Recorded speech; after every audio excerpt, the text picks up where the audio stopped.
Dr. Anthony Fauci says we might be wearing masks into next year. The Biden administration refuses to condemn Andrew Cuomo's cover-up, and Coca-Cola is pushing racist diversity training. I'm Ben Shapiro. This is The Ben Shapiro Show.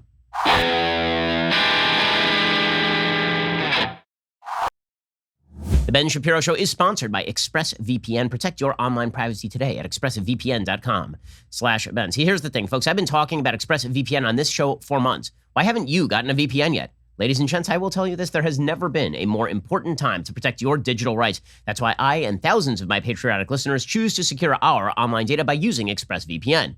Did you believe a VPN isn't for you because you can use the internet just fine without one? Anytime you go online, your internet service provider can see every site you are visiting. Are you confused about how it works? ExpressVPN is an app for computers and smartphones that encrypts your network data and reroutes it through a secure server. That means you can use the internet more anonymously without having your activity tracked. Do you think VPNs are complex and only for tech experts? Take it from me, they are not. With ExpressVPN, you launch the app, you tap one button, and now you are protected. It is indeed that simple. I trust ExpressVPN to protect my online data because they are rated #1 by CNET and Wired. They stand for my values. Now is the time for you to take a stance. Don't give your data to people who really don't like you very much. Instead, take back your privacy at expressvpn.com/Ben. Get 3 extra months free on a 1-year package. Again, that's expressvpn.com/Ben to get 3 extra months for free. Visit expressvpn.com/Ben right now. Well, before we begin, I just want to give you a quick reminder. You should go check out the Sunday special we just did with our friend Gina Carano. It really is, I think, quite spectacular. It is moving and it is clarifying.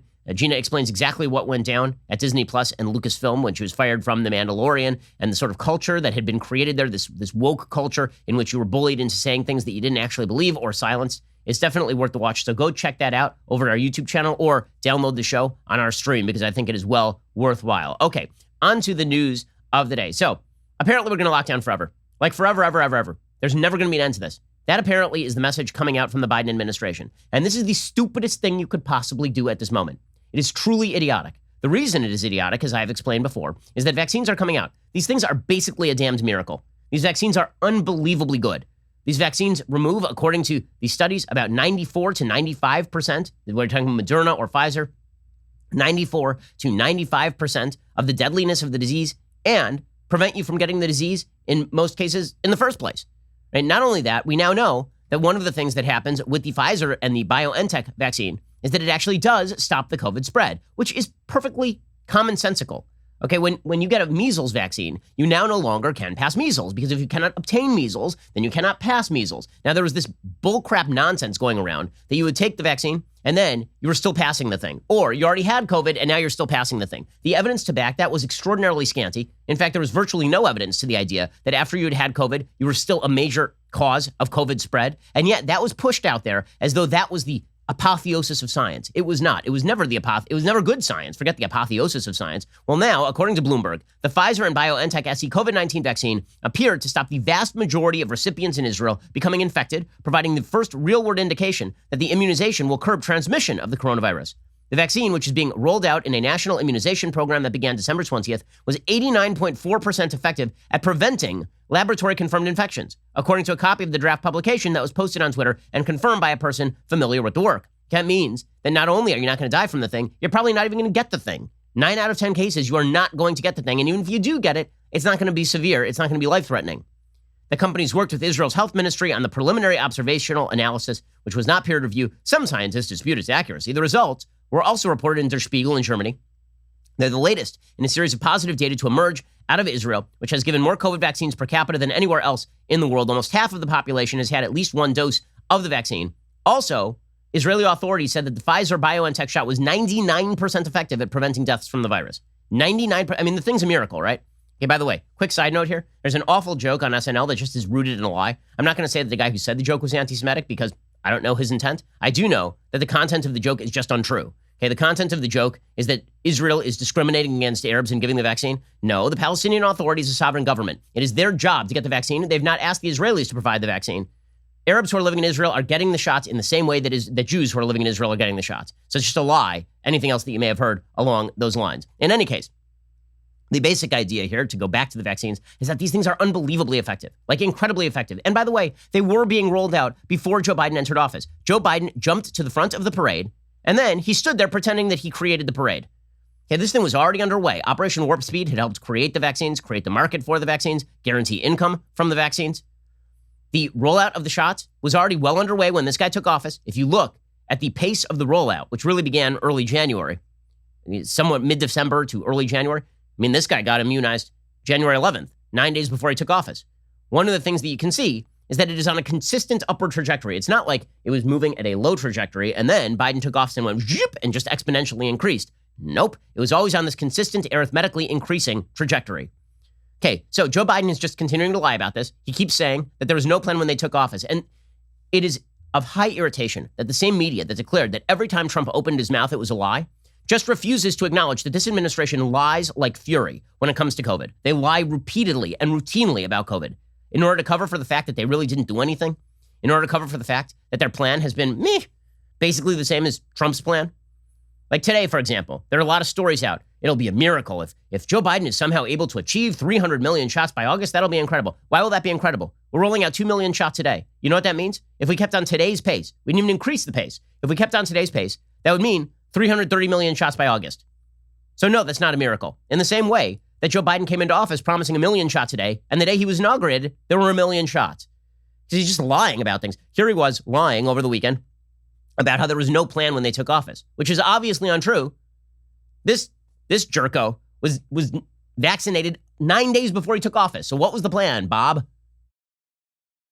Just over 4 weeks ago, America had no real plan to vaccinate most of the country. The hell is he talking about? My predecessor, as my mother would say, God love him, failed to order enough vaccines, failed to mobilize the effort to administer the shots, failed to set up vaccine centers. That changed the moment we took office. I mean, come on. I'm sorry. It's just not correct. That's just not correct. Okay, so then Dr. Fauci, who, again, I started off with the Dr. Fauci is trying to do his best perspective. Now, I just think that the guy loves the spotlight, and I think that he's terrible at his job. I think he's absolutely awful at his job. Because his job apparently doesn't involve actual epidemiology anymore. His job basically involves going on TV and saying a bunch of conflicting things that make no sense. To the wild cheers of the media. Right? They set him up as this anti-hero to Trump because Trump was Captain Misinformation. But Dr. Fauci has shifted his position on every single issue in this pandemic. He's shifted his position more often than the Kama Sutra recommends. It's insane.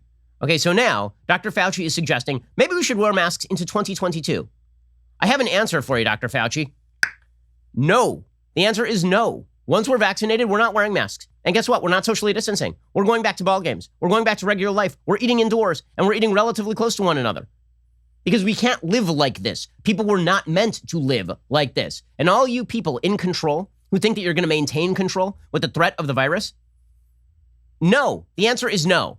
Okay, so here is Dr. Fauci suggesting we're going to be wearing masks into next year.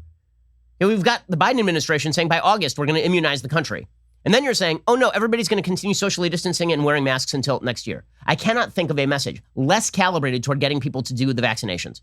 Seriously. I'll explain why in a second. Here's Dr. Fauci just saying ridiculous crap. Do you think Americans will still be wearing masks, for example, in 2022? You know, I think it is possible that that's the case. And again, it really depends on what you mean by normality. I want to see it go way down. When it goes way down and the overwhelming majority of the people in the population are vaccinated, then I would feel comfortable in saying, you know, we need to pull back on the masks. We don't need to have masks. Okay, so apparently forever. Apparently forever. I mean, they've gotten to the point where they're now arguing for zero transmission. There will never be a point where there is zero transmission of this disease. Okay, that's ridiculous. It will be seasonal. Some people will die from it every year. The chances that it is going to be a zero transmission are extremely, extremely low. But here's the thing. When you keep saying things like you can't go back to normal, and then you base it on unknowns in science when we kind of know, all you are doing is encouraging people to not get vaccinated. And then guess what? By the summer, when transmission is low, people are going to go out and party it up. I mean, seriously, here are the two available avenues in reality. Avenue number one, you tell people that after they get vaccinated, they can do what they want. Right? That's avenue number one. And then everybody wanting to get back to normal goes and gets vaccinated because they want to do what they want. That is avenue number one. Then there's avenue number two. People don't get vaccinated because you keep telling them that even if they get vaccinated, they can't do what they want. So they don't get vaccinated. Then the half the population that gets vaccinated is good to go. And by summer, the transmission is down. Transmission is already dropping radically. Okay, transmission is way down by the summer. And you have a bunch of people who have not gotten vaccinated going out there, and they're still not vaccinated. And then the winter hits. And then we get another round of this. And all those people who are not vaccinated because you told them they couldn't go back to normal life have already gone back to normal life because transmission is down, except they're not vaccinated. And then you get another uptick in the winter. So there's no third choice here, by the way. People keep suggesting there is a third choice. The third choice is, well, we tell everybody to get vaccinated, but they also have to lock down for you. You know who's not going to do that? Anyone with a brain. Because why would I take the additional risk and annoyance of getting a vaccine when I am young and healthy if you're telling me I still can't go back to regular life? You know what the chances of? The chances are of somebody who's 20 years old dying from COVID? Extremely low, like 3 in 1,000. Very, very, very low. You know what the chances are after getting a vaccine? Maybe 1 in 1,000 or less than 1 in 1,000. So are you going to take the vaccine and be miserable for a few days in order to lower your risk from 3 in 1,000 to 1 in 1,000? Or are a lot of people who are young going to go, you know what, I'll just wait? Or you could tell people, you know what, to get back to regular life, get the vaccine. And then you know what people will do? They will go get the vaccine. You know how we know this? Because that's exactly what Israel is doing. Right now, Israel has what they're calling vaccine green cards. There are problems with this particular strategy, but it at least encourages people to get the vaccine. Right? The argument that Israel is making is if you would like to go to this restaurant, if you would like to go to this bowling alley, if you'd like to go to this crowded scenario, get the vaccine. That is a good public relations campaign for getting the vaccine, because now there's an incentive. You know what is a bad public relations campaign? We don't know. Even after you get the vaccine, you still can't see your grandkids. Even after your grandkids want to see you, they still can't see you, even after they get the vaccine. And this is what Dr. Fauci is saying. He keeps saying this kind of crap over and over. He needs to be fired. He's bad at this job. Fauci should, again, I'm not saying he should have been fired while Trump was president. I'm saying he should be fired while Biden is president. If Biden wants to actually have some sort of clear, forward-thinking standards for how this stuff gets rolled out. Here's Dr. Fauci saying, I don't want to say grandparents can see their grandkids after the vaccine. Then what the hell are we all getting vaccinated for? Seriously, what are we doing here? Here's Fauci. My parents have already gotten their second dose. They're fully vaccinated. Does that mean it's okay for them to spend time with their grandchildren who obviously have not been vaccinated? What's your recommendation? I'm not going to make a recommendation now except to say that these are things that we really do. I mean, literally every day, Dano. We look at that. We look at the data. We look at what's evolving about how many people are getting vaccinated. And there will be recommendations coming out. I don't want to be making a recommendation now. Okay, but you're on national TV and you're asked a direct question. You know what the answer to that question is? Generally speaking, yes. Grandparents should be able to see their grandkids after they get vaccinated. That is the point of the vaccine. It reduces death by 99%. If you go to Israel right now, where everybody above the age of 65 essentially has now been vaccinated, the death rates for seniors are lower than the death rates from COVID for people who are 40. Okay, so the answer here, if you want to encourage people to do the vaccinations, should be yes. Regular life awaits. It is right around the corner. And yet they're not doing this. Why? Because at this point, you got to say it's because they want control. They want control, and they are propagandists for the idea that you must continue to lock down in abject fear of a disease that post-vaccination is not particularly dangerous. And we'll get to more of this in just 1 second. First, let us talk about the fact that every responsible person should get life insurance. Right? On the off chance that, God forbid, something should happen to you, you need to make sure that your family is taken care of. This is why you need Policy Genius. Policy Genius can help you check off 2 big items with ease. You can compare life insurance rates and save 50% or more in the process. That means more cash to put toward the things you care about, whatever that may be. Plus, there's absolutely no hassle. Their licensed experts work for you, not the insurance companies, so they can offer unbiased advice when you need it. Here's how it works. First, head on over to PolicyGenius.com. In minutes, you can work out how much coverage you need and compare quotes from top insurers to find your best price. Policy Genius will compare policies starting at as little as $1 a day. You might even be eligible to skip that in-person medical exam. Once you apply, the Policy Genius team will handle all the paperwork and the red tape. If you hit any speed bumps during the application process, they'll take care of everything for you, soup to nuts. That kind of service has earned Policy Genius a 5-star rating across over 1,600 reviews on Trustpilot and Google. So, if you're worried that March is just around the corner and you've barely gotten anything done, take a deep breath. Policy Genius will help you make the most of this short month in minutes. You could save 50% or more by comparing quotes. Feel good knowing your loved ones would be taken care of if anything were to happen. Go to PolicyGenius.com to get started. Policy Genius. When it comes to insurance, it's nice and quite important to get it right. And so again, all Fauci is doing these days is just going on TV and talking about his uncertainty with regard to the vaccine. This is the dumbest possible idea. It's unbelievably stupid. You need people to want to get the vaccine.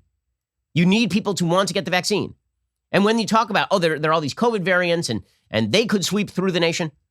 Yes, that's true. And that's one more reason why you want people to rush to get the vaccine now. And what we are seeing are high levels of rejection. 1/3 of people in the military by polling do not want to get the vaccine. You have extraordinary levels of vaccine rejection in the black community. People saying they don't want to get the vaccine because they've been told by the media about the Tuskegee experiments in the 1930s. And so the idea is that the systemic medical system is out to get you. You got people like Charles Blow in the New York Times justifying that kind of crap. The answer right now is we've been given this miracle way out. There's the old Jewish joke about the guy who's drowning and he calls out to God, save me. And sure enough, here comes a guy in a rowboat and he looks down at the guy and he says, hop on in, get into the boat. Guys, no, God's going to save me. And then 5 minutes later, a helicopter flies over and a guy rappels down. He says, come on up, we're saving you. He says, no, God's going to save me. Sure enough, the guy drowns. He goes directly to heaven. And he says to God, I don't understand. I prayed, I had faith in you. You didn't save me. And God says, who do you think sent the boat and the helicopter? Okay, the vaccine is the way out. And to not promote that message is the height of idiocy, especially given the fact that what we now see is that transmission rates are dropping like a stone. Remember when we were told that Tampa Bay was going to be like the center of all COVID insanity? Remember this after the Super Bowl? Super Bowl parties. It's 2 weeks out from the Super Bowl. You know what's happened to the rates? All the rates are dropping. The vaccines are only going to make that better. Now, there's a problem. Okay, the problem is that if you have a bunch of people who don't get the vaccine because summer is coming and the weather's going to warm up and then transmission rates are going to go down and then we get hit again with it in December, then all those people are not vaccinated. So, you know, you should be telling them, get the vaccine. Instead, you got Dr. Fauci out there saying, we don't know how durable the vaccine is going to be. Maybe you still need to wear a mask. Maybe you should socially distance. Maybe you should never see grandma again and she should die alone and lonely in a nursing home. The hell are these people doing? At a certain point, you have to recognize that what they are attempting to do is just control your life. Because the science doesn't back what they are saying. The public policy certainly doesn't back what they are saying. Okay, it's not just me saying this. It's people like Derek Thompson from The Atlantic saying this. People on the left saying this. Okay, this is a mainstream scientific view, is that to encourage people to get vaccines, you have to tell them that they can get back to their regular life. And yet you have the entire Biden administration, backed, by the way, by the American Federation of Teachers, saying, no, even after the vaccines, we can't get back to regular life. Here is Dr. Fauci, the great and sainted Dr. Fauci, votive candle Dr. Fauci, the Mother Teresa of the medical profession, out there saying, you know, we still don't know how durable the vaccine is going to be, so why the hell would I take it then? Seriously, here we go.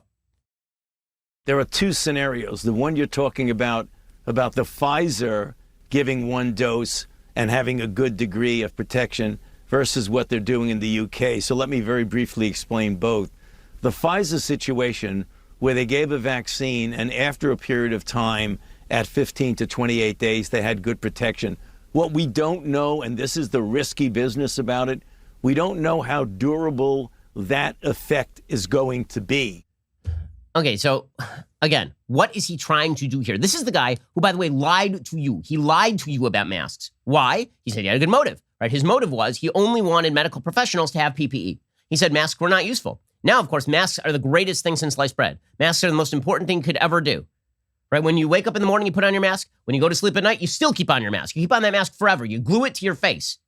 You sew it in there, or you physically attach it to your body like Bane from The Dark Knight Rises. Because that's how important the masks are. But at the beginning, he was saying you didn't need a mask. Why? Because he was telling the good lie, right? The platonic lie to try and save you. Okay, well, right now, even if he doesn't believe it, shouldn't he be out there saying that the vaccines help you so much that you can get back to regular life to get people to do this? Instead, you've got NBC New York suggesting that you shouldn't shed your mask after a COVID-19 vaccine. Quote, you're vaccinated against the coronavirus. Now what? Don't expect to shed your mask and get back to normal activities right away. That's going to be a disappointment, if not a shock to many people. Why? Why? Well, because the Center for Disease Control hasn't changed its guidelines. Ooh, the magical CDC. Ooh. You mean the CDC that actively says that their school reopening guidelines have been crafted in conjunction with the teachers' unions? You mean the CDC whose leader, Rochelle Walensky, was tossed directly under the bus? The Biden administration tossed her under the bus when she said that teachers don't all need to be vaccinated to reopen schools. Right? Then they were like, well, we don't know. She was speaking in her personal capacity. Then they backed up the bus and ran back over her. This is the CDC I'm supposed to trust? These are the institutional scientists I'm supposed to trust? These geniuses over at the CDC? Fauci can only point to the CDC's recommendations, which are so far mum about exceptions for vaccinated people getting together. What experts also need to learn, the vaccines are highly effective at preventing symptomatic COVID-19, but no one yet knows how well they block spread of COVID. Again, we do. They block spread of COVID really, really well. There are studies out of Israel demonstrating that this is in fact the case. There is very little counter evidence that people, as far as I'm aware, no counter evidence that there is a significant mode of transmission via people who have already been completely vaccinated. The looming question, Fauci said during a White House COVID response briefing last week, is whether a person infected despite vaccination can still unwittingly infect someone else. Studies are underway to find out, and hints are starting to emerge. Fauci pointed to recent research from Spain showing the more coronavirus an infected person harbors, what's called a viral load, the more infectious they are. That's not surprising, as it's true with other illnesses. Yes, but you don't get a viral load when you're being vaccinated. That is sort of the whole point. Okay, this is all counter. It's not just counterproductive, it's idiotic. And let's be frank about this. Fauci is now doing the propaganda effort of the Biden administration in a way that he wouldn't for Trump. And I think rightly so. Again, the science should not follow whoever the administration is. The science should follow the science. But here he is just doing propaganda on behalf of the Biden administration over and over and over. Again, the sainted, the incredible, objective Dr. Fauci suggesting, when Kamala Harris said that you should be vaccinated before we reopen the schools, the teachers, she didn't mean that. She said it was a priority. Then what? I mean, that's literal. Yes, when she says it's a priority to get teachers vaccinated before we reopen schools, Americans are going to think that means the teachers have to be vaccinated before we reopen the schools. Here's Fauci in full spin defense mode for Kamala Harris. With Vice President Harris said it should be a priority, she did not say it's a sine qua non that unless you get vaccinated, you cannot come into the school and teach. So what we're saying, and let me state it clearly because I believe strongly that it is completely compatible with both what Dr. Walensky said and what the Vice President said, is that clearly we want to make the vaccination of teachers a high priority. Okay, by the way, we shouldn't. We should not. Okay, teachers should be treated the same as every other employee in America. There is no evidence that teachers are getting this thing at an elevated rate above other people. None. Okay, where are the studies? Like a study showing the teachers are getting this at increased rates anywhere on planet Earth. I have not seen any evidence to this effect at all. And yet the idea that they should be prioritized above what? People who are 60? Why? If they're above 60 and a teacher, they should get vaccinated because they're above 60. But if you're a 30-year-old teacher, you're not in any more risk than somebody who's a 30-year-old grocery store worker or a 30-year-old mailman or a 30-year-old anything else. It's just nonsense. But again, the nonsense is all that matters for these folks because it allows them an element of control. When I say that Dr. Fauci is doing propaganda work on behalf of the Biden administration, he is. Right? Fauci was asked, are we being too careful on reopening the schools? The answer obviously is yes. Right? The CDC standards do not make any sense. The new CDC standards recommend that 99% of all school children, according to Jake Tapper on CNN, are in areas where the schools should be hybrid or home learning only. Okay, that is not even close to what's happening now. That would mean reclosing 50% of schools that are open. And yet you have Dr. Fauci, the greatest doctor of all time, except for Dr. Joe Biden, saying that we're not being too careful on reopening. I mean, come on. What? No. Us? Are schools being too cautious, do you think? And are there schools closed right now that should be open in person?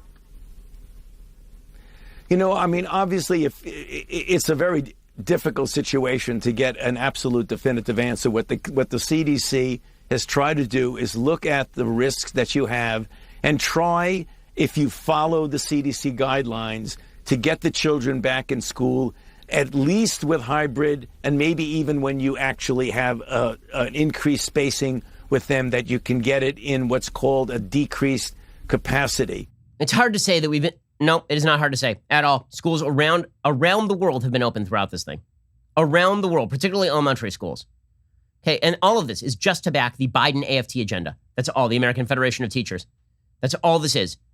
Jen Psaki was asked about school reopening. And she said, well, even if there's vaccinations, even if there's funding, even if there's everything, we might not reopen the schools.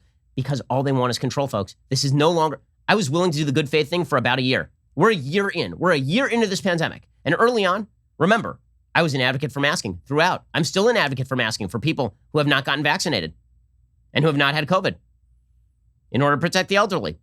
Right? I gave Fauci the benefit of the doubt for a full year here.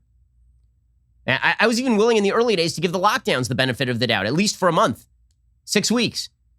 Okay, before it became obvious that the lockdowns weren't actually accomplishing what they sought to accomplish, because all they were doing was pushing forward the infection into the future, as you see in New York. Okay, but you have Jen Psaki, like at this point, I can no longer maintain the pretense that there is no aspect of political control being attempted here. Here's Jen Psaki suggesting that maybe we'll never reopen the schools. Maybe never. Maybe we'll all just stay home forever. So a requirement, you receive funding, you bring students back. That's not a contingency that we're putting in, that we're recommending to go in the bill or in legislation, John. I think what he believes is that school districts, working with our Secretary of Education, who we certainly hope will be confirmed this week, need to make a determination about what works best for them based on these CDC guidelines. Or maybe they should just make the determination on what's best for them along Federalist guidelines, as they already have, as opposed to the CDC guidelines, which are a bunch of crap created by the AFT. They're nonsense. We talked about them at length last week. Speaking of which, my favorite here, the AFT president is like, it's a great model. New York City is a great model where kids have been out of school for like a year. Randy Weingarten on Meet the Press. All she cares about is the kids staying home and teachers never having to teach. Other than that, she's great, Randy Weingarten. By the way, Biden considered her for Secretary of Education.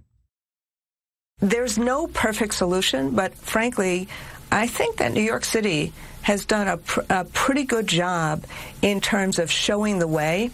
Big school district, lots of issues in terms of old buildings, and we learned a lot from what New York City did in September and October. And in fact, I just did a survey of my membership, and 85% have said that they would be comfortable being in school if they had the kind of testing, layered mitigation, and vaccine prioritization. And that's what New York City is doing. And vaccine prioritization. You don't need the vaccine prioritization. It's not true.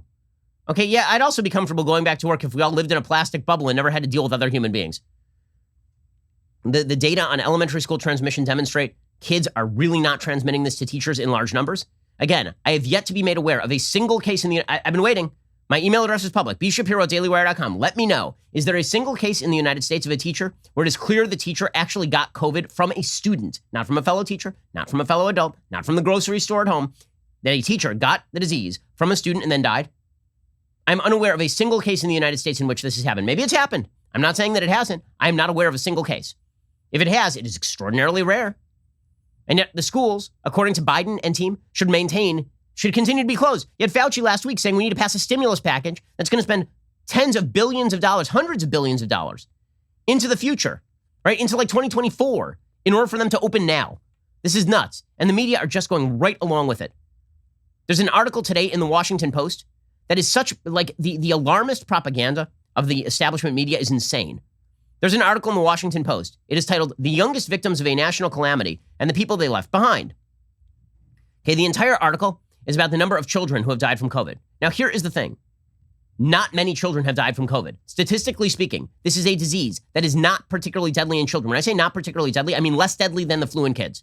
Well established that for young kids, this thing is really, really, really not deadly. At least not nearly as deadly as the flu. And we don't shut down all of American life for the flu, obviously. It is much more deadly for people who are elderly. It is more deadly for people who are above the age of essentially 20. But if you are below the age of 20, it is not as deadly as the flu for you. And if you're below the age of 10, it is certainly not as deadly as the flu for you. And you have an entire multi-thousand-word article in the Washington Post trying to scare parents by talking about every single kid who has died in the United States of COVID. Okay, nearly 3% and 3 million children in the United States have tested positive for the coronavirus, about 12% of all the cases.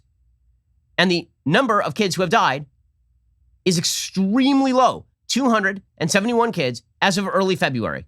Out of 3 million children who have had this, and those are the ones who have been diagnosed. And what we know with this disease is that for every kid who's diagnosed, there are probably 6 to 10 who have not been. So you're talking about maybe 18 million kids, maybe 30 million kids who have already had this, and 271 deaths. Every one of those is a tragedy, but we cannot pretend this is a national trend worthy of a multi-thousand-word report in the Washington Post designed to scare the living hell out of parents. That is not what media coverage is designed to do, unless it is what media coverage is designed to do in order to promulgate an agenda. And in just a second, we're going to get to the media covering up for Andrew Cuomo in a continuing way, and the Biden administration covering up for Andrew Cuomo. It's amazing how the worm has turned on Andrew Cuomo. Right now, we're allowed to make jokes on SNL about him. A year ago, he was the greatest thing that ever happened to American politics. A year ago, they were talking about replacing Biden with him on the ticket. Now, everybody is pointing out the same thing we have known for literally months, which is that he was lying overtly about how many people died in nursing homes. I first reported that on this program, I believe mid last year. It was perfectly obvious he was doing that because it would have made explicit the fact that his entire program was idiotic of shipping COVID-positive seniors back into nursing homes. We'll get to more of this in just 1 second. First, let us talk about the fact that if you have a medical problem with a simple medical solution, why aren't you just going and getting it solved? This is why you need 4hims.com, your one-stop shop for hair loss and wellness for men. Hims is helping dudes be the best versions of themselves with licensed medical providers and FDA-approved products to help treat hair loss. No snake oil pills, no gas station counter supplements, prescription solutions backed by science. Hims was created by a guy who knows some men's health conversations are easier online than in person. Instead, no more awkward in-person doctor visits, no long pharmacy lines. 4Hims connects you to a licensed medical professional online, and that could save you hours. It's completely confidential, it's discreet. Answer a few quick questions. A medical professional will review. If they determine it's right for you, you can prescribe you medication to treat hair loss. It's shipped directly to your door. And today, Hims is giving you your best offer yet. If you're not happy with your results after 90 days, Hims will give you a full refund, which is a great deal. And right now, my listeners can get their first visit absolutely free. Go to 4hims.com/Ben. That's 4hims.com/Ben. Male pattern baldness runs in my family. That's why I've talked to the people over at 4hims.com/Ben, and you should as well. Prescription products require an online consultation with a healthcare provider who will determine if a prescription is appropriate. Restrictions apply. See website for full details and important safety information. Remember, that is 4hims.com/Ben. Go check them out right now. Okay, so now the worm has finally started to turn on Andrew Cuomo. We're finally allowed to talk about the fact that Andrew Cuomo is a garbage governor who got a lot of people killed with his bad policy. In fact, there's a piece in The Week today by Ryan Cooper titled "Resign, Andrew Cuomo." He points out that his administration concealed data about coronavirus cases in nursing homes, reportedly for fear of federal prosecution. Stories of his vitriolic abuse and threats directed at other Democratic New York politicians are coming out. Yet even all that is only the start of Cuomo's deadly corrupt incompetence. So in keeping with judging him by his results, Cuomo should resign immediately and free New York State from his dismal misrule, says Ryan Cooper of The Week, and not a right-wing outlet. The nursing home scandal has been bubbling for nearly a year now. It starts with Cuomo's inexplicable decision back in March 2020 to order nursing homes to accept recovering COVID-19 patients, even if they were still testing positive. A recent AP investigation found that at least 9,000 recovering patients were sent back to nursing homes and long-term care facilities, a number that is 40% larger than his administration had previously admitted. This unquestionably worsened the pandemic as it ripped through New York's elderly population. That's not the only number Cuomo fudged on nursing homes. New York Attorney General Letitia James investigated the situation, found that his people may have undercounted the number of deaths associated with nursing homes by 50%.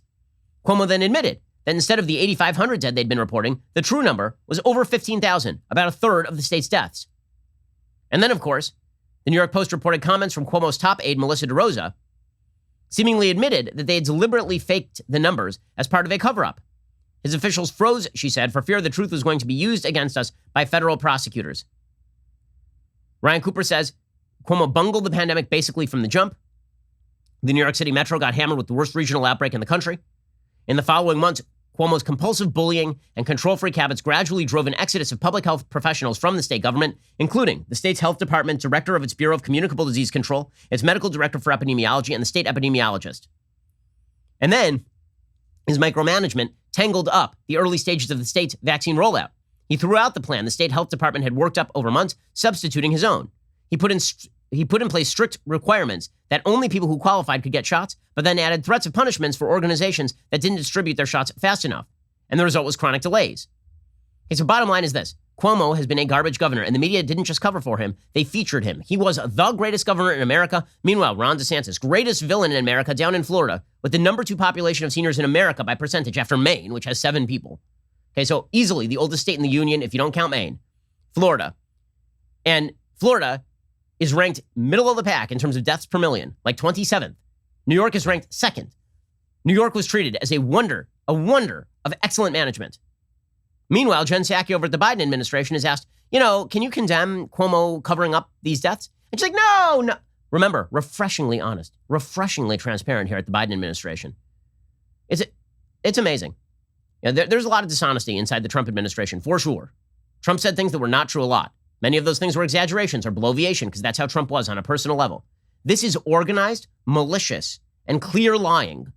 Okay, these are cover-ups by members of an administration. We were told these were serious people. Okay, so I said throughout the Trump administration, people kept saying, you don't treat him the same way that you treat Obama.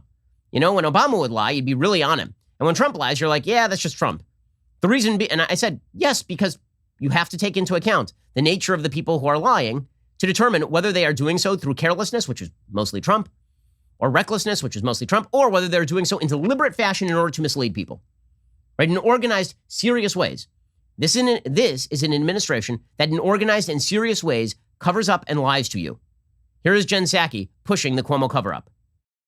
Does President Biden still consider Andrew Cuomo the gold standard when it comes to leadership on the pandemic? We work with Governor Cuomo just like we work with governors across the country. He's also chair of the NGA. So he plays an important role in ensuring that we're coordinating closely and getting assistance out to people of his state and to states across the country. But Jen, my question was, does President Biden still believe that Andrew Cuomo is the gold standard, represents the gold standard on leadership during this pandemic? Just a yes or no. Does he well, still consider John, him the president, well, it doesn't always have to be a yes or no answer. No, it kind of does when you are asked a direct yes or no question, and especially when the premise of the question is very, very obvious. Do you still think that Cuomo's done a good job? They won't answer the question, of course. Meanwhile, the media in full spin mode, at least the fact checkers. So here's the thing about fact checking. You have to understand that what fact checking really is, that entire industry, is just laundering liberal opinions into some sort of faux objective standard. That's all fact checking is. It's a bunch of lefties who quote unquote fact check you by checking your opinion because they don't like your opinion. And then they say that you're lying and then they ban you from social media, right? That is what the fact checking industry is. Here's a perfect example of it at work. Angie Drobnik-Holan is EIC. She's the editor-in-chief of PolitiFact and just echoes Andrew Cuomo's lies about the cover-up. I think the situation in New York is really complicated. Oh, is it? Certainly there are things to criticize about how the Cuomo administration handled data. But the heart of the matter goes back to last year when the state was asking nursing homes to take in patients, COVID patients, who were ready to be discharged from the hospital. We don't see hard evidence that that made a significant difference in COVID deaths. Okay, we don't see any hard evidence that it increased COVID deaths. So she's just buying. There's this McKinsey report. The McKinsey report was contracted for by the New York State government. And the McKinsey report found, yeah, sure, we were shipping a bunch of olds back into the nursing homes who had COVID, but we're going to say that it was asymptomatic transmission of healthcare workers that caused the breakout in the New York old age homes. Okay, the evidence of that is extraordinarily scanty. You know what we do know? That when you send 9,000 old people with positive COVID tests back into nursing homes, it might actually increase transmission. Okay, but you got PolitiFact just echoing the bullcrap. Unreal. By the way, the other person you see on that split screen there is Daniel Dale.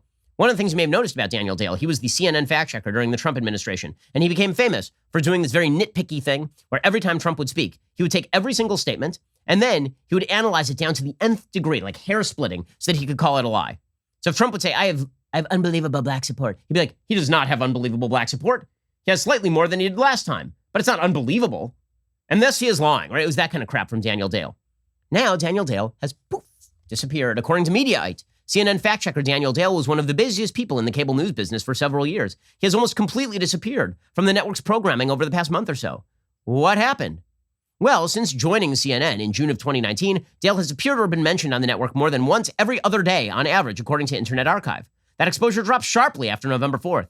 And according to the TVI's media monitoring database, since Joe Biden's inauguration on January 20th, Dale has only appeared on the network once.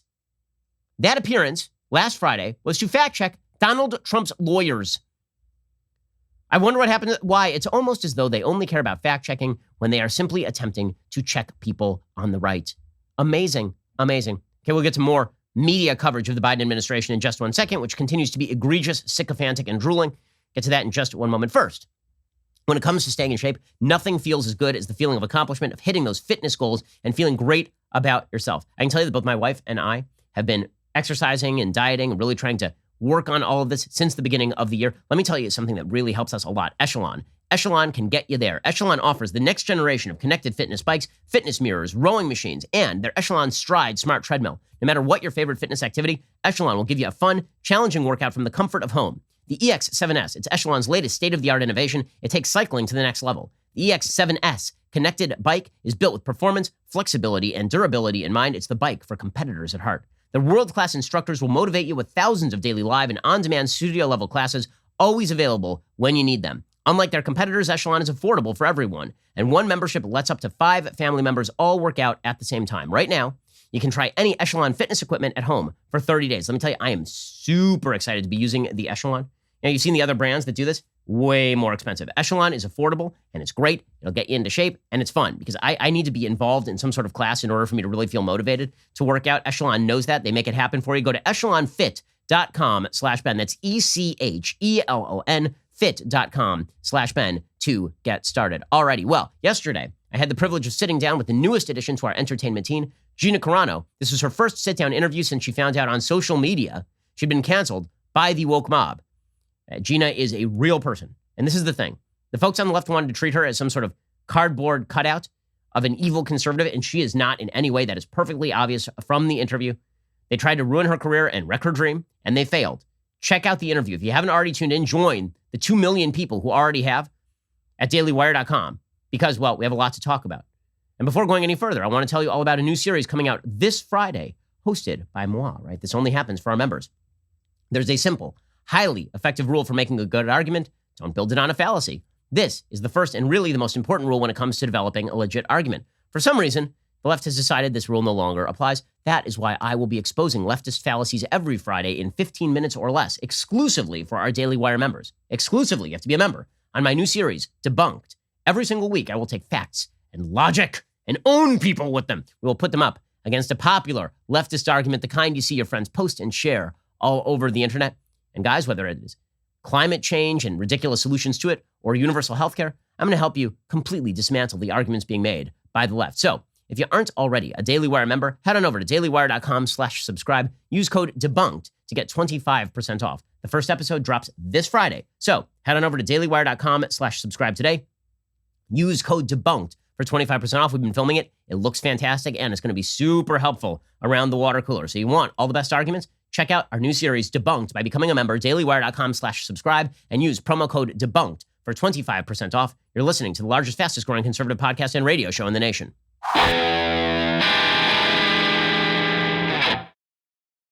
One of the things that you see so clearly right now is the media continuing to just cover in every possible way for the Biden administration. It truly is an incredible thing. So the Washington Post has a piece today. It is titled, Biden's low-key approach to storm wins praise, but courts risks. Now, you will have noticed that Ted Cruz was ripped up and down for not going and visiting Texas and handing out water bottles or something, instead going to Cancun. And I said, that's real bad optics, right? It is bad optics. Joe Biden has been completely absent, like really absent. He signed the emergency declaration, I believe, over the last 48 hours. Okay, and the take from the politics section at the Washington Post is that Biden is doing amazing. His low-key approach to storm wins praise, but courts risks. Democratic State Representative James Tallarico says the most he's heard of federal help in his area during the devastating winter storm is a FEMA water truck that apparently got stuck in ice. KP George, the top elected official in Fort Bend County, Texas, said federal officials have told him help is on the way, just not fast enough. We can't wait another 72 hours to get food and blankets and things like that, he said. And U.S. Representative Colin Allred, Democrat of Texas, said what would help most beyond an infusion of federal dollars is a visit from President Biden. This has been something like the dark ages here in Texas, Allred said. I mean, people are burning their furniture and their fences for warmth and heat. They're finding older folks literally frozen to death in their beds. When the president has toured, seen the damage, spoken to the people who are affected, I think that makes it a little bit hard to say, well, I'm sorry, you're going to be on your own. As the Biden administration faces its first natural disaster, says the Washington Post, the president himself is taking a notably low-key approach. He has not visited the stricken region or delivered primetime remarks. He did not mention the disaster at a recent town hall. And he is studiously avoiding the controversy over whether wind energy or fossil fuels are to blame for the widespread power failures. It's a marked contrast to former President Donald Trump. I mean, I'm sorry. So the opening paragraphs are, every Democrat's like, Biden should visit here and probably he should, meet with some people and sign the emergency declaration, make sure the federal aid gets here. And the Washington Post is like, yeah, so he's asleep in his basement and he's been catching all the latest episodes of Matlock. But at least he's not Trump. What the hell does it matter Trump hasn't been president for a month, guys. What are you talking about? They say he famously tossed paper towels to hurricane victims, excoriated Californians for gross mismanagement of forests, and called Puerto Rican leaders corrupt and incompetent for their handling of aid money. Okay, well, first of all, I remember when you yelled at him for not visiting the hurricane victims. Then he went and he gave paper towels to people. And then when he said that they mismanaged their forests in California, that's because they did. As far as the Puerto Rican leaders and their corruption and incompetence, they found millions of water bottles lying on the tarmacs in Puerto Rico in the aftermath of the hurricane. So I mean, there's something to be said for at least part of that response, but that's really not what the piece is about. Why is Trump relevant here? What, like, if it were Trump, we all know what the headline would be, right? Trump refuses to go to hard-hit Texas in the middle of horrifying calamity. I love this from the Washington Post. While Biden has won praise for his quieter, more business-like approach, he is also running the risk that he and the federal government can appear almost absent. State and local officials say a big test will come in the months and years ahead as Texans replace burst pipes in flooded homes, clear out dead crops and livestock, and investigate the collapse of an electrical grid that left millions shivering in the dark. Okay, so I have a question. They've now said twice in this article that he's taking a low-key approach and he is receiving praise for it. So I'm just wondering, where's the praise?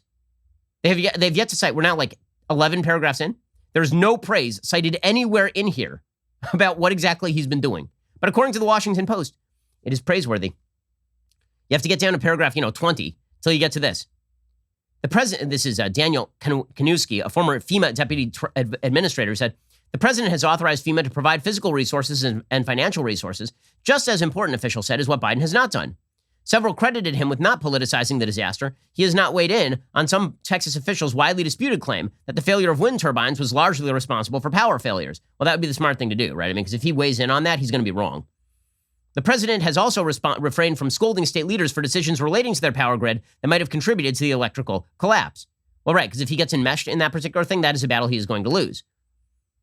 Nonetheless, Biden has been silent about the storm since February 14th. You know what the headlines would be if Trump were silent about the storm since February 14th, right? He has tweeted that he and First Lady Joe Biden were keeping Texas, Oklahoma, and other impacted states in our prayers. Officials say it is a marked difference from Trump. Okay, so here is the deal. No matter what Joe Biden does, the media will say it is the greatest thing. He wants to keep schools closed. It's the greatest thing. He's going to be really wishy-washy about the vaccines. Greatest thing. He's going to roll out the vaccines. Greatest thing. He's not going to mention what's going on in Texas. Amazing. He is going to mention what's happening in Texas. Unbelievably good. All great. Okay, because bottom line is this. For the media that has an agenda, the only Democrat who ever gets criticized is one they have lost use for. Andrew Cuomo can now be duly tossed out of the boat because Andrew Cuomo is no longer useful. If you look at Biden, Biden is still useful. Maybe there will come a point where he's no longer useful. But for the media trying to generate a narrative, the only good Democrat is a Democrat who is useful. And when a Democrat becomes not useful, that's when you can report on him. You're allowed to report on Hunter Biden after the election. You're allowed to report on Andrew Cuomo after the election. You're allowed to do all sorts of these wonderful things as soon as the time for actually doing them when it would have made a difference is over. There's such a thing as a lie by omission. And when your media ignore major stories for a year in order to prop up certain politicians, and then as soon as those politicians become a liability, they immediately just stab them directly between the shoulder blades, at that point you might start to distrust your institutional media. Amazing, amazing stuff. Alrighty. Meanwhile, woke idiocy continues to be the rule of the day. So I've said before that there is a feeling in the United States, and it is not an unjustified one, that your employer is looking over your shoulder, that you don't feel free to say what it is that you want to say, and that if you do say what it is you want to say, that you might be fired. You can see that this is happening on virtually every cultural level from all the major corporations. It's pretty incredible how political all of American life has become. I have a bevy of stories about this today. So, Coca-Cola has now decided that they are going to force their employees to take anti-racism training with the execrable Robin DiAngelo. Robin DiAngelo is the worst public intellectual in America. She's awful. She's a cult leader. If you read her book, her garbage book, White Fragility, the entire argument that she makes is that black people cannot take care of their own future, that white liberals like Robin DiAngelo have to take care of black people's future, that black people, by dint of being black, are systematically discriminated against, and that white people who fail to recognize this suffer from white fragility, the only solution to which is to listen to Robin DiAngelo and what she tells you. The only way that you can clear yourself of the racist drippings that have adhered to you is by taking a $20,000 diversity course from Robin DiAngelo. So Coca-Cola duly did this because this is what corporations do. Corporations are afraid of liability. They're afraid that someone will sue them for discrimination. And so they hire people like Robin DiAngelo to give them the cover to continue to do business. They feel like, okay, fine. So for 20 grand, now I can say when I'm sued by some upset employee that we gave everybody the anti-racism training. Okay, so Robin DiAngelo was doing this training, and we have some screen caps from this particular training. Here are some of the screen caps. Confronting racism, understanding what it means to be white. challenging what it means to be racist. Solid stuff here from Robin DiAngelo. Okay, to be less white. Okay, so here's how, right, we don't want you to be white. We want you to be less white. Which, okay, this isn't racist at all, by the way. To be less white is to be less oppressive, be less arrogant, be less certain, be less defensive, be less ignorant, be more humble, listen, believe, break with apathy, break with white solidarity. Now, we need to take a moment here to explain what exactly Robin DiAngelo is saying. Again, this is Coca-Cola employees being subjected to this overt racism. Because if you're white, this means that you're oppressive, arrogant, certain, defensive, ignorant, humble.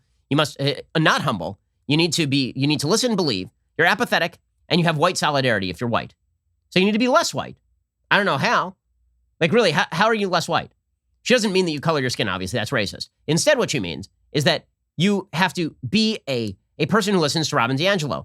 You are, by being a white person, oppressive. Unless you recognize that you're oppressive, in which case you're less white in some way. You're arrogant if you're white. You might think of yourself as not arrogant. Wrong. Because now you're engaging in defensiveness. Right? This is the stupid little game she plays, this perverse game.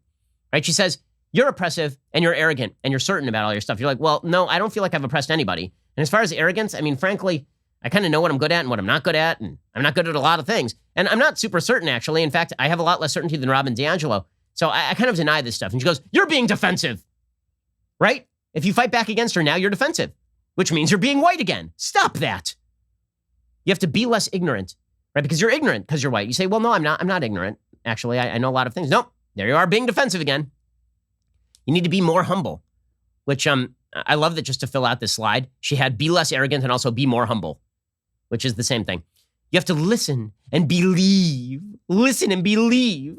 Okay, by listen and believe, she means that if someone tells you that they feel that they have been subjected to some sort of predation by another person, you can't evaluate the evidence. You can't say, okay, well, I understand you feel that way. The feeling may be authentic, but what is the evidence to back whether the feeling is justified? Authentic and justified are two very different things. A lot of people feel things authentically that are not justified by the underlying fact pattern.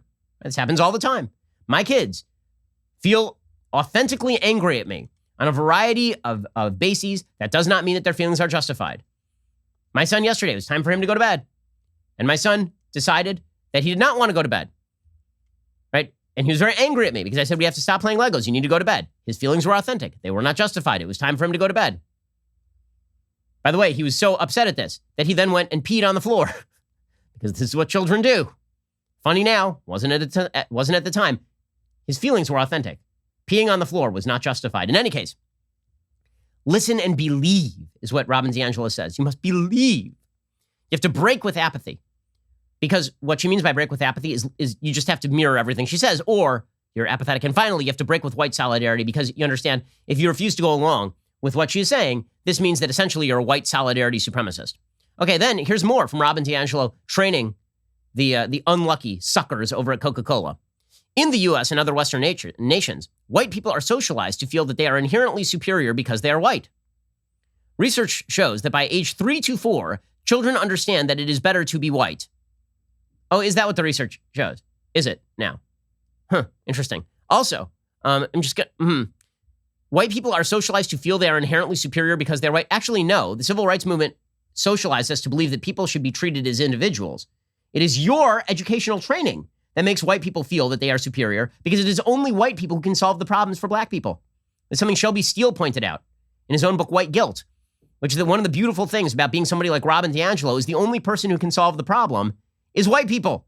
You still get to be superior if you're Robin DiAngelo. You still get paid $20,000 to fix America's racial problems because you're owning it, you see. And finally, try to be less white. Honestly, this should be like the 1984 Apple commercial. It's just Robin DiAngelo talking to you like Big Brother until somebody comes in with the logic hammer and flings it at the screen. Try to be less white. Okay, so Coca-Cola, a massive company, hired Robin DiAngelo to teach this crap to the people who work at Coca-Cola. Yes, your corporate overlords, they are willing to buy into this stuff. Now, question, why are they willing to buy into this stuff? The reason they are willing to buy into this stuff is for really 3 reasons. 1, the people who are buying into this stuff do so because they're afraid of boycott. Okay, they're afraid really of publicity. They understand that if you are perceived as a liberal corporation, fewer people are going to come after you. Right? That is a rationale for doing this. There's a study, I've cited it before, from Harvard Business Review. It showed that if you put together a focus group of people from all different political sides of the aisle, and you ask them about a corporation, and you ask them about the corporation being formed in 3 different ways. 1, as a politically neutral corporation. 2, as a politically liberal corporation. And 3, as a conservative corporation, the crowd's reaction would be wildly different. If you just said, same corporation, it's neutral, people were like, okay, sounds good. If you said it was liberal, people were like, okay, sounds good. If you said it was conservative, the positivity ratings dropped by 33 percentage points, all among people who are lefty. Coca-Cola understands this. If they are perceived to be the lefty corporation, they understand that people on the right will still buy Coke, and people on the left will be more apt to buy Coke and less apt to go after them. So that is reason number 1. Reason number 2, it shields them from liability. And reason number 3, because most of the people who now run these corporate boards are people who are liberal, they have no systemic intellectual defense against the hard left. People who are liberal and innately believe in the guilt of the United States, but they also believe in certain individual rights. The problem is, if you believe in the innate guilt of the United States and the innate evil of the United States, it's very hard to also believe in the goodness and rightness of the individual rights upon which the United States is predicated. You can't both believe that America's ideas start in 1619 and that America's ideas start in 1776. These are mutually exclusive beliefs. So you got to pick. A lot of liberals are picking 1619 because it makes them feel better about themselves. Okay, so that's what's happening over at Coca-Cola. And this sort of stuff has infused so many different corporations. You see it obviously over at Disney. Right? Not only did Disney plus Lucasfilm decide to fire Gina Carano for no good reason, simply because she didn't go along with the woke left, but now they've decided to hit the Muppets with an offensive content label. Now, this was the most predictable thing in all the land. They announced that you'd be able to watch the Muppets on Disney Plus. I immediately tweeted out that within 3 weeks, the Swedish Chef would be canceled. Right? This is perfectly obvious. I was wrong. It didn't take 3 weeks. It took 3 days. Disney has now slapped The Muppet Show with an offensive content disclaimer. The Muppet Show. If you're sitting around getting offended by The Muppets, let me suggest you need to get a job. You need to get a life. Have children. Be a productive member of society. You're sitting around being offended by Muppets? Truly? Like that is incredible stuff. Muppets from 1987? That's what you're getting offended by. You're not even watching new episodes of The Muppet Show. And by the way, the stuff that you're getting offended by is not Robin DiAngelo spouting racist bullcrap. The stuff you're getting offended by is like Fozzie Bear told a joke. What? The disclaimer shown prior to every episode warns viewers the show features stereotypes and, quote, mistreatment of people or cultures. This program includes negative depictions and or mistreatment of people or cultures. These stereotypes were wrong then and are wrong now. Rather than remove this content, we want to acknowledge its harmful impact, learn from it, and spark conversation to create a more inclusive future together, says the disclaimer. No. Rather than remove the content, you want to make money off the content. Let's all get real here. You want to make money off the content while dissociating far enough from the content that you can claim that you're not making money off the content because it's all about the money making. It is unclear exactly what Disney considers to be offensive on the show. Some characters have depicted Native American, Middle Eastern, and Asian people. They're Muppets. The warning also appears in front of Bambi. Well, not Bambi, rather. Bambi's okay because it's just about deer, right? Aristocat, Dumbo, Peter Pan, and of course, Swiss Family Robinson. All great movies, all apparently unmentionable. Hey, and then you've got Cartoon Network now pushing anti-racism. Okay, so you've got Robin DiAngelo not just teaching Coca-Cola, but mainstreamed into Cartoon Network. Now, it's one thing to get mad at the Muppets from 1987 for telling a joke that you now consider culturally insensitive 30 years later. It's another thing to get mad at Cartoon Network when Cartoon Network is literally just putting out PSAs mirroring for children, mirroring Robin DiAngelo's talking points on racism and indoctrinating kids into overtly racist garbage. Here's the Cartoon Network pushing what is obviously racism. Well, I'm not an alien, but it definitely matters to me that I'm black. Yeah, it makes a difference that I'm white. I know the two of us get treated very differently. My experience with anti-black racism is really specific. Other people of color experience other forms of racism too, but you won't see any of that if you don't see color. Can we get a rewrite where we appreciate each other without erasing what makes each of us different? Okay, but it's gonna add a couple hours to the shoot. I can make yours open. You were rolling just now, weren't you? Can't we just slap some graphics on this and call it a day? See color, be anti-racist. Shut up, racist children. See color, be anti-racist. So yes, we are all supposed to see each other as people of different colors whose experiences are completely non-understandable. I cannot understand your experience in any way. And because I can't understand your experience, this is the Robin DiAngelo stuff, I have to listen and believe. I can never try to assess whether your opinion on a matter is non-factually or evidentiarily based. Instead, I have to listen and believe because, you see, I see color. So I'm an anti-racist, which means I have to listen and believe whatever you say and presumably accept all of your policy recommendations as well in order to destroy the systems of power. This is being taught to children at Cartoon Network. To children. Yeah, you wonder why people feel like they are under assault? Because they are under assault. Here's another great story, this one courtesy of the New York Post today. A veteran Bronx superintendent, once praised by Chancellor Richard Carranza for her successes in the classroom, claims her career was derailed by his equity agenda, forcing her to take a demotion in a desperate bid to preserve her pension, according to a $150 million lawsuit. Karen Ames is a 30-year Department of Education employee. She said she was targeted by Carranza's Disrupt and Dismantle campaign to oust or marginalize longtime employees because she is over 40 and Jewish. The agenda of Chancellor Carranza and his senior leadership team was euphemistically touted as an equity platform, right? We've talked about the difference between inequality and inequity and how the left conflates the two. Inequity meaning that everything is unfair, and any element of American life where an outcome is not equal means that something unfair happened. She says, in reality, the equity platform was a platform used to create gender, age, racial, and ethnic divisions in the New York City school system. Ames was grilled about her ethnic background, chastised by a colleague at her training session when she shared her grandparents' experiences during the Holocaust in Poland, and admonished when she declined requests at superintendent meetings to take part in the comic book movie-inspired Wakanda Forever salute to Black Power, she charges in the legal filing. Carranza had heralded Ames' success in raising math scores at struggling schools, but instead of celebrating Ames' work, Cheryl Watson Harris, Carranza's top deputy, who left last year to become schools chief in DeKalb County, Georgia, interrogated Ames during a chauffeured car ride about her Department of Education history, her family, residency, and improperly inquired about her ethnicity, she claimed.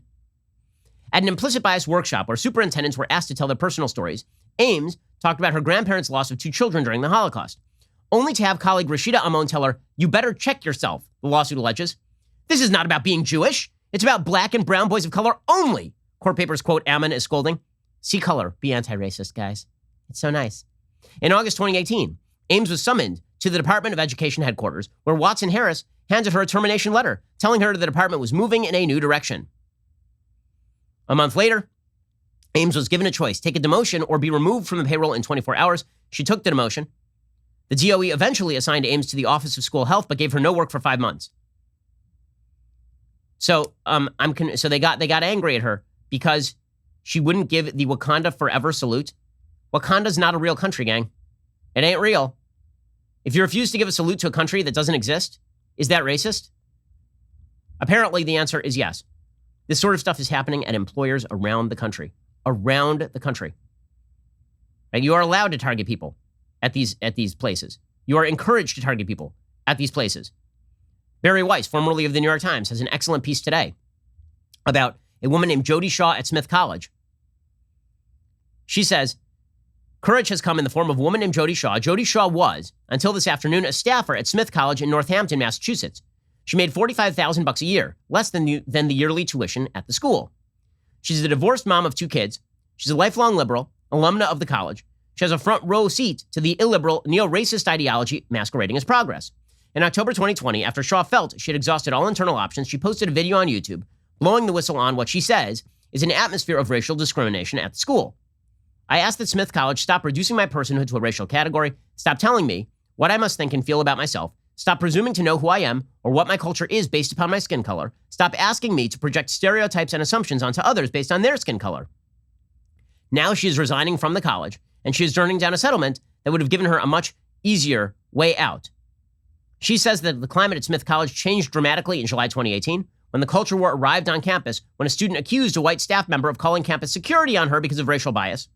The student who is black shared the account on social media and drew a lot of attention to the college.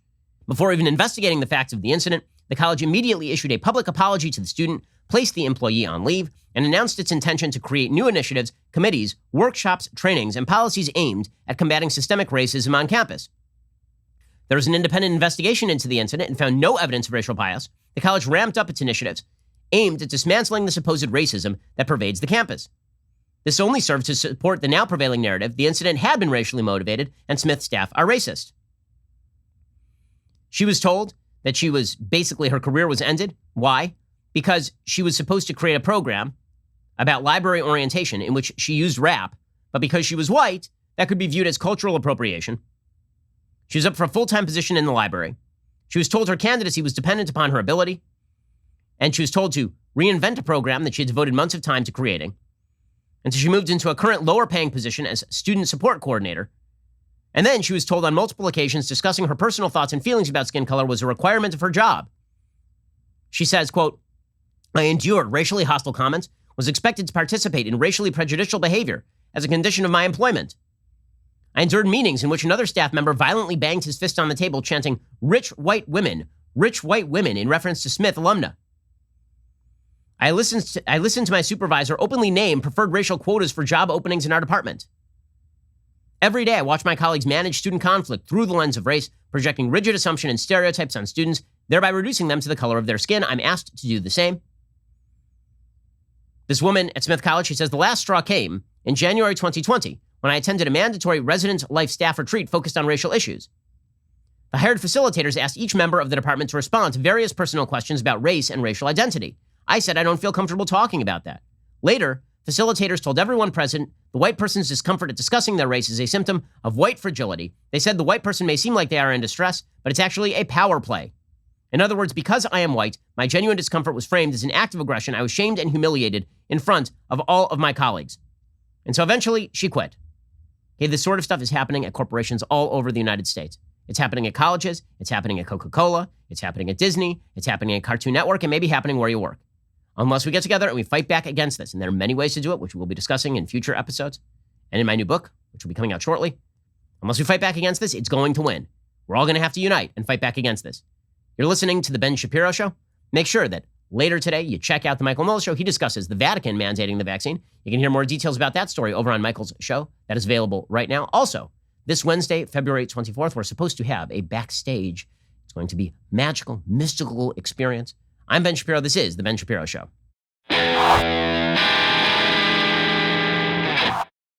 The Ben Shapiro Show is produced by Colton Haas. Executive producer, Jeremy Boring. Our supervising producers are Mathis Glover and Robert Sterling. Production manager, Pavel Wydowski. Our associate producers are Rebecca Doyle and Savannah Dominguez. The show is edited by Adam Sayevitz. Audio is mixed by Mike Coromina. Hair and makeup is by Fabiola Cristina. Production assistant, Jessica Kranz. The Ben Shapiro Show is a Daily Wire production. Copyright 2021. A corporate training enjoins employees to be less white. Joe Biden writes off China's genocide of the Uyghurs as a cultural norm. And Dr. Fauci won't let you hug grandma. Check it out on The Michael Knowles Show.